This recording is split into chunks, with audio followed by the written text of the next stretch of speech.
Impact segment tonight, a new poll conducted by the Barna Group asked Americans about economics and Jesus. First question, do you think either capitalism or socialism aligns better with the teachings of Jesus?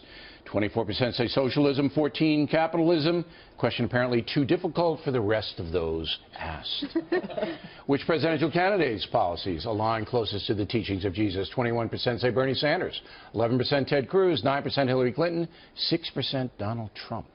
Was that analyzed Ebony Williams and Monica Crowley? The Trump numbers, no.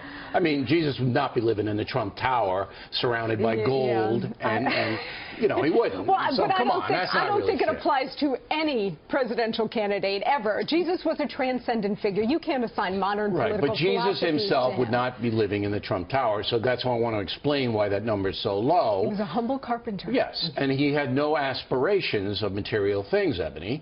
So that poll isn't as crazy as some people might think. No, it made total sense to me, because a lot of people feel that the teachings of Jesus Christ were about the collective, right? And about the well-being of the collective is more important than the well-being of the individual. Yeah, the well-being of the many. But you just said, said the word Christ. This poll did not assign religion.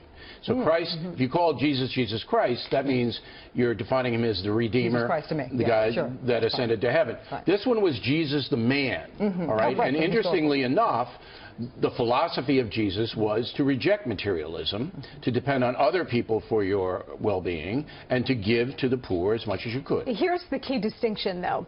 Jesus did not believe in government coercion to redistribute wealth or to demonize the wealthy. The biblical expression is the love of money is the root of evil. Not money itself, but the love of it, because it drives a wedge between you and God. It creates a self-centered situation. And remember that Jesus also said, render unto Caesar what is Caesar's, and to God what is God's. So even Jesus acknowledged that there are earthly responsibilities, including that the tax man will always cometh, and that you do have to take care of that as well. But he believed in private charity.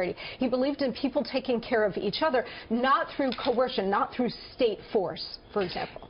What do you think? That makes sense to me, but I also think for many that they feel like there's a moral issue around economics. There's this issue of many people having so little and so few people having a lot. Well, that's what Bernie Sanders runs on. Right. That's what he runs on. It's morally wrong for the 1%ers, the billionaires. Well, that's why he's so vocal in his praise of the current Pope, I believe. That's a place where he, really resonates, and that's what the Pope lives in a lavish, although he himself does not live in the papal chambers. No, he's not. He lives in a much more modest thing. But the philosophy that Bernie Sanders espouses is not what Jesus, in my opinion, would be down with, current vernacular, because Bernie wants to take.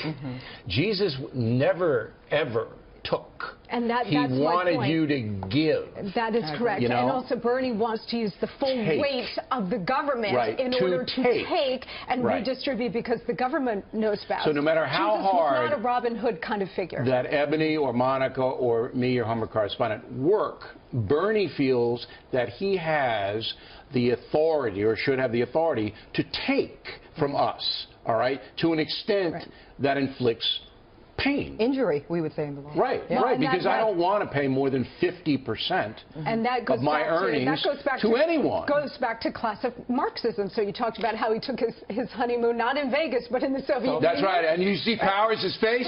She was giving me jazz, and I hit the honeymoon, and she's out of here. So communism was all about the vanguard, the ruling elite taking from the people to redistribute, and ultimately the state would wither away, but it's never worked that way in practice. So I believe that this poll is accurate, that most people thinking about, well, Jesus, he'd probably be with Sanders because Sanders wants to redistribute to the poor, all right? But here's what I've done, and I shouldn't say this, but here's what I've done. When I die, which could be any time now because I'm eating a lot of sugar. Just do it on the show for the ratings.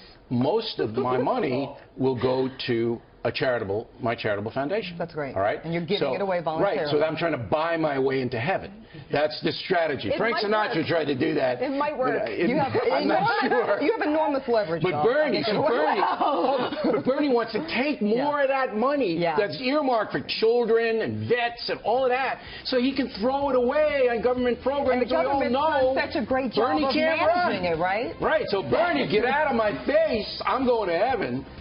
Well, and maybe the not. other critical point is that what we know from socialism, the track record is pretty bad. It's pretty bad. It's an equal share of misery and poverty and oppression. I agree with not criticizing and demonizing prosperity. All right, ladies. Absolutely.